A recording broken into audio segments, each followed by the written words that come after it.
Hello everyone, welcome back to the channel. दोस्तों, आज एक नया सीरीज़ स्टार्ट करने जा रहे हैं जिसमें कि आप एकदम लेवल 0 से यानी स्क्रैच लेवल से एडवांस लेवल तक इस सीरीज़ में आप अंग्रेज़ी को पढ़ना, लिखना और बोलना सीख सकते हैं। स्पेशली बोलना सीख सकते हैं। तो इस सीरीज़ का पहला दिन आज है और इसमें हम सीखने वाले हैं जो भी शुरुआत कैसे करें इसको अंग्रेज़ी सीखना। तो यहीं से हम शुरुआत करते हैं। तो दिखा देते हैं, जैसे कि यहाँ पर है। सबसे पहली चीज़ जो हमें चाहिए वो चाहिए वर्ड्स, यानी वर्ड मीनिंग्स। अंग्रेज़ी सीखने के लिए हमें वर्ड्स चाहिए। फिर चाहिए स्ट्रक्चर्स, यानी कि वर्ड्स को सही क्रम में कैसे रखें, यानी ग्रामर रूल्स थोड़ा बहुत। फिर आता है प्रैक्टिस, यानी बोलने की प्रैक्टिस। तो ये सारी तो हैं ज़रूरतें कि अंग्रेज़ी सीखने के लिए किस चीज़ की ज़रूरत है। तो सबसे पहले हमें जो सीखना चाहिए वो सीखना चाहिए पर्सन। पर्सन मीन्स पुरुष, आदमी। तो पर्सन 3 प्रकार के होते हैं, first person, second person and third person. तो फर्स्ट पर्सन क्या होता है? स्पीकर, यानी बोलने वाला। जैसे कि मैं अभी बोल रहा हूँ, यानी बोलने वाला कौन है? मैं हूँ, यानी आई। या तो हम, यानी वी। और आप लोग क्या हैं ना? लिसनर हैं, यानी सेकंड पर्सन है, यानी यू। यू है सेकंड पर्सन। और जो थर्ड पर्सन है, जो हम दोनों के अलावा है, जिसके बारे में कुछ बातें की जाती है, जैसे ही, शी, इट, दे। तो ये हो गए पर्सन की बात। पर्सन यानी पहला बोलने वाला, दूसरा सुनने वाला और तीसरा जो है जिसके बारे में बातचीत होती है। और जो दूसरी चीज़ हमें सीखनी है वो है नंबर, यानी सिंगुलर नंबर और प्लूरल नंबर। तो सिंगुलर नंबर में है आई, यानी सिंगल है, सिंगुलर का मतलब सिंगल। वी मीन्स सिंगल से ज़्यादा, यानी बहुत सारा। तो फर्स्ट पर्सन सिंगुलर नंबर में क्या है? आई, और प्लूरल नंबर में we. Second person singular number में यू और प्लूरल में भी यू ही, यानी तुम एक भी हो सकता है और तुम लोग भी हो सकते हो, यानी एक से ज़्यादा भी हो सकते हो। दोनों को यू ही कहते हैं अंग्रेज़ी में। और थर्ड पर्सन में आता है ही, शी, इट। ही का मतलब वह पुरुष के लिए, यानी कि आदमी के लिए। और शी का मतलब भी वह, लेकिन लेडीज़ के लिए। इट का मतलब यह छोटी छोटी जीव जंतु और वस्तुओं के लिए यूज़ होता है। और दे मीन्स वे लोग। ये थर्ड पर्सन प्लूरल है, दे मीन्स वे लोग। यानी हम सीखे हैं सिंगुलर नंबर और प्लूरल नंबर क्या होता है, पर्सन्स क्या होता है। तो आइए आगे देखते हैं। तो जैसे यहाँ पर जब भी हम किसी सेंटेंस को फॉर्म करते हैं, सेंटेंस को बनाते हैं, तो इसका जो सही सीक्वेंस है, सही क्रम है, वो सबसे पहले आता है सब्जेक्ट। तो सब्जेक्ट क्या होता है ना? सब्जेक्ट होता है कर्ता, यानी कि जो काम को करता है, काम को करने वाला। जैसे कि मैं अभी बोल रहा हूँ, यानी बोलने का काम कौन कर रहा है? मैं कर रहा हूँ। आप लोग सुन रहे हैं, यानी सेकंड पर्सन। तो कर्ता यानी सब्जेक्ट, जो काम को करता है। और दूसरा सीक्वेंस में जो आता है वो है हेल्पिंग वर्ब, यानी जैसे कि यहाँ पर लिखा हुआ है is, am, are, do, does, did, was, were, have, has, had. ये सारे जो हैं हेल्पिंग वर्ब्स हैं, यानी कि सेंटेंस को बनाने में हमें हेल्प करते हैं।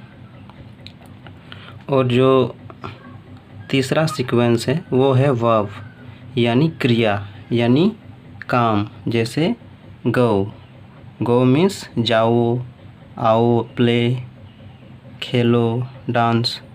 तो ये सारे जो हैं वर्ब्स हैं, यानी क्रिया है।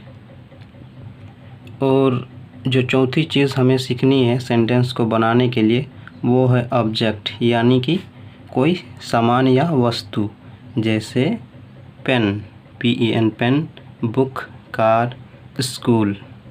तो ये सारे मिलके एक सेंटेंस को बनाते हैं, यानी पूरा वाक्य को बनाते हैं। तो यही है सेंटेंस बनाने का सही sequence, subject, verb and object. लेकिन सब्जेक्ट के बाद हेल्पिंग वर्ब आता है, तो यहाँ पे ये हेल्पिंग वर्ब सब्जेक्ट के बाद आएगा, फिर आएगा वर्ब, ऑब्जेक्ट आएगा सबसे अंत में। तो आइए आगे देखते हैं इसके कुछ उदाहरण। तो ये रहे इनके एग्जाम्पल्स, जैसे नंबर 1 पे है सब्जेक्ट, फिर हेल्पिंग वर्ब्स, फिर है वर्ब में ING, फिर ऑब्जेक्ट। तो यही है सही सीक्वेंस। तो इसी प्रकार से हम सेंटेंस को बनाते हैं। पहले सब्जेक्ट आएगा यानी I, फिर हेल्पिंग वर्ब am, फिर वर्ब में ING, प्लेइंग PUBG, यानी आई एम प्लेइंग PUBG, मैं PUBG खेल रहा हूँ। तो जब भी वर्ब में ING रहे हेल्पिंग वर्ब के साथ, तो ये रहा रही के साथ आता है हिंदी अर्थ में, और ये प्रेजेंट कंटिन्यूअस टेंस होता है। प्रेजेंट कंटिन्यूअस टेंस यानी काम जारी है। ऐसा काम जिसमें काम जारी रहे तो उसको हम प्रेजेंट कंटिन्यूअस में बताते हैं। तो सब्जेक्ट इज़म आर, फिर वर्ब में ING, फिर ऑब्जेक्ट। तो ये रहे। फिर आता है यू आर प्लेइंग PUBG, यानी आप खेल रहे हैं। तो आपके जगह पे आप वी लगा सकते हैं, दे भी लगा सकते हैं, इनके साथ आर का प्रयोग होता है। फिर आता है थर्ड पर्सन सिंगुलर नंबर, यानी कोई सिंगल नाम होगा, इट होगा, शी होगा, ही होगा, इसके साथ इज़ आएगा। फिर आएगा वर्ब में ING, फिर ऑन द स्टेज, यानी कोई ऑब्जेक्ट आएगा, यानी he is dancing on the stage, या she is dancing on the stage, it is dancing on the stage, या कोई नाम राम, श्याम, मोहन, सोहन, कुछ भी सिंगल नेम आ सकता है। तो इसको अगर नेगेटिव में बनाना हो, जैसे हम कई बार ऐसे भी कहते हैं कि हम कोई काम नहीं कर रहे हैं, तो जैसे आई एम नॉट प्लेइंग, मैं नहीं खेल रहा हूँ, आप नहीं खेल रहे हैं, you are not playing, he is not playing, she is not playing, they are not playing, we are not playing. तो इस तरह से हम नेगेटिव बनाते हैं। और नोट कहाँ पे लगता है ना, हेल्पिंग वर्ब के ठीक बाद में, यानी first, second and third number पे नोट का प्रयोग होता है।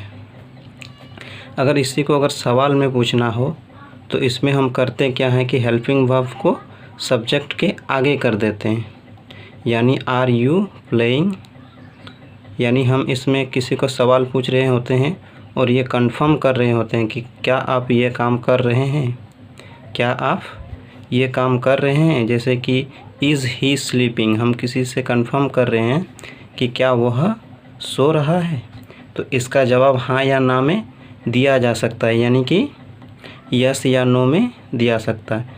क्या आप खेल रहे हैं, हाँ खेल रहा हूँ, अगर नहीं तो नो।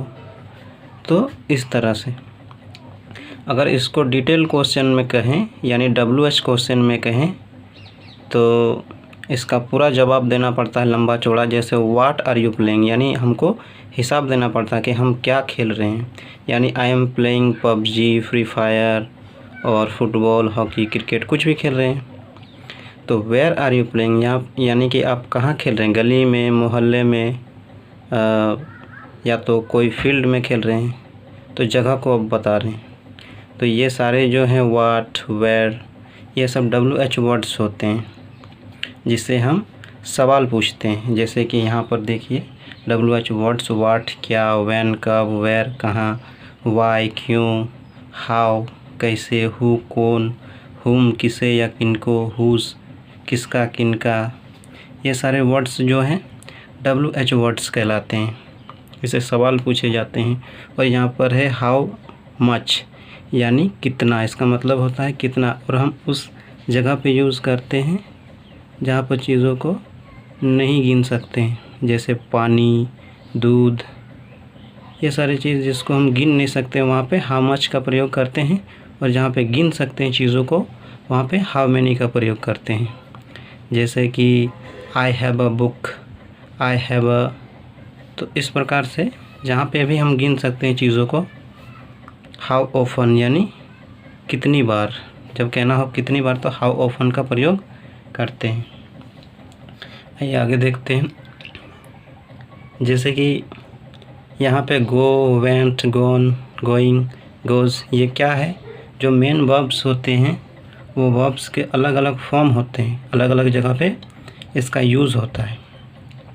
तो जैसे गो का फर्स्ट फॉर्म गो, सेकंड वेंट, थर्ड फॉर्म होता है गॉन, और उसमें अगर ing जोड़ दिया जाए तो ये फोर्थ फॉर्म हो जाता है, यानी कि अभी हम फोर्थ फॉर्म का प्रयोग कर रहे हैं। और वर्ब में अगर s या es जोड़ दिया जाए तो ये फिफ्थ फॉर्म हो जाता है। तो सभी वर्ब के इसी तरह से 5 फॉर्म होते हैं, और चौथा फॉर्म में ing लगाने से चौथा फॉर्म हो जाता है, और पांचवा फॉर्म s या es लगाने से हो जाता है। बाकी सेकंड और थर्ड फॉर्म को हमें याद रखना होता है। तो यही है, प्रेजेंट कंटिन्यूअस की बात हो रही थी इसमें। तो इस वीडियो में फ़िलहाल इतना ही। वीडियो को देखने के लिए बहुत बहुत धन्यवाद। मिलते हैं अगली वीडियो में।